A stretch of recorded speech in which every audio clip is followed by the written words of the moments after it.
और बड़ी खबर आपको बता दें, दिल्ली कोचिंग केस में पुलिस ने उस कार के ड्राइवर को गिरफ्तार कर लिया है जो कि हादसे के वक्त वहां से अपनी गाड़ी लेकर निकल रहा था। सड़क पर पानी भरा था, पानी के बीच से काली रंग की गाड़ी के साथ ड्राइवर वहां से निकल रहा था। वीडियो भी सामने आ चुका है। आरोप यही है कि इसी गाड़ी के गुजरने से कोचिंग की बिल्डिंग का गेट टूट गया। अब सवाल यह है कि क्या हादसे के लिए ये ड्राइवर जिम्मेदार है? एक इंसान को इस पूरे हादसे के लिए जिम्मेदार ठहराया जा सकता है क्या? अगर ये शख्स यहां से अपनी गाड़ी लेकर गुजरता नहीं तो यह हादसा नहीं होता क्या? ये एक तरह से पूरे मामले की लीपापोती जैसा दिखाई दे रहा है कि एक आदमी को पकड़ो, उसे बलि का बकरा बनाओ और फिर उसे जिम्मेदार ठहरा दो। पुलिस ने कार के ड्राइवर पर जो एफआईआर की है उसके ऊपर भी अब बहुत से सवाल खड़े हो रहे हैं। सवाल यह कि पुलिस ने ड्राइवर के खिलाफ एफआईआर आखिर दर्ज क्यों की? क्या अपनी गलती को छुपाने के लिए प्रशासन की ओर से यह कार्रवाई की गई है? अगर सड़क पर पानी भरा तो इसमें ड्राइवर की क्या गलती है? क्या पानी से भरी सड़क पर गाड़ी चलाना गुनाह हो गया है क्या? प्रशासन की लापरवाही की सजा आम आदमी पर क्यों थोपी जा रही है? लापरवाही किसी की सजा के लिए किसी और को आखिर क्यों चुना जा रहा है? सवाल यह भी है कि क्या इस पूरे मामले में ड्राइवर को बलि का बकरा बनाने की अब तैयारी की जा रही है?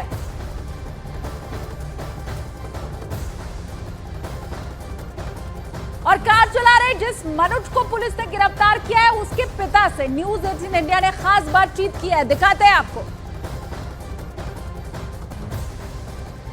सब ऐसा है जी, उसकी गलती हो तो उसकी गलती हो हाँ तो आप उसको 10 गुना जो करना करिए, जी। लेकिन उसकी गलती बिल्कुल नहीं। सर ऐसे तो दुनिया जहां सड़क पे गाड़ी चलाती है बारिश में, सर ऐसे तो सर हर कोई अरेस्ट हो जाएगा।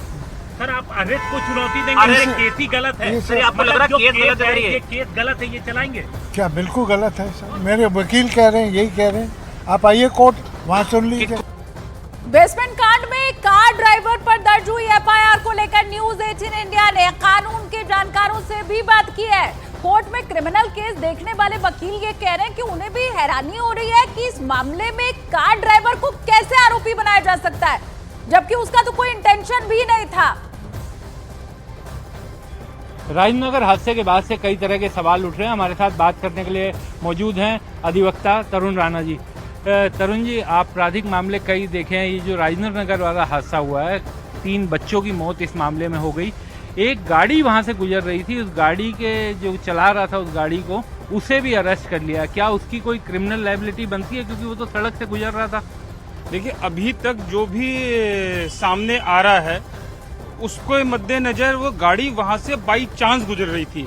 आपराधिक मामले में लिए देखिए विक्रांत जी, आपने भी देखा, आपराधिक मामले में किसी को लिप्त करने के लिए जरूरी है मेंस रिया, कि आदमी ने नियत से कोई ऐसा काम किया हो जिससे कि कोई आपराधिक कृत्य बनता हो। तो जो अब तक की फुटेज आई है, जो भी हम लोगों ने देखा है, वो ये है कि उस समय बारिश का पानी भरा हुआ था और वो गाड़ी वहां से गुजर रही थी और उस गाड़ी का डायरेक्शन भी जो था वो उस बिल्डिंग की तरफ ना होकर के वो गाड़ी सीधे जा रही थी। तो इस लिहाज से इस स्टेज पे बड़ा ही मुश्किल है ये कहना कि वो कोई आपराधिक नियत से गाड़ी का ड्राइवर वहां से इस वजह से गुजर रहा हो कि मेरी गाड़ी गुजरने से ही वहां पे जाके उसी बेसमेंट में पानी भर जाएगा। ये बड़ा मुश्किल है इस समय। अभी तक 7 लोगों को इसमें अरेस्ट किया है। बिल्डिंग का जो बेसमेंट के मालिक थे उनको अरेस्ट किया, बाकी लोगों को अरेस्ट किया, लेकिन अभी तक सिविक एजेंसी से जुड़े हुए किसी भी आदमी की गिरफ्तारी इस मामले में नहीं हुई है। हाँ, ये भी एक बहुत महत्वपूर्ण सवाल है आपका, क्योंकि जिस तरीके से इस हादसे के बाद में सिविक एजेंसी ने आनन फानन एक्शन लेने शुरू कर दिए हैं, उस लिहाज से, और जिस हिसाब से ये भी पता चला है कि पहले भी बहुत सारी कंप्लेंट ऑलरेडी सिविक एजेंसीज के पास में थी, तो कहीं ना कहीं किसी न किसी का सिविक एजेंसीज की वो लापरवाही है या वो डेलिब्रेट एक्शन है या वो कनाइवांस है। इस बात को भी आप नज़रअंदाज नहीं कर सकते और ये भी बड़ा इन्वेस्टिगेशन का बड़ा एक इम्पॉर्टेंट एस्पेक्ट होना चाहिए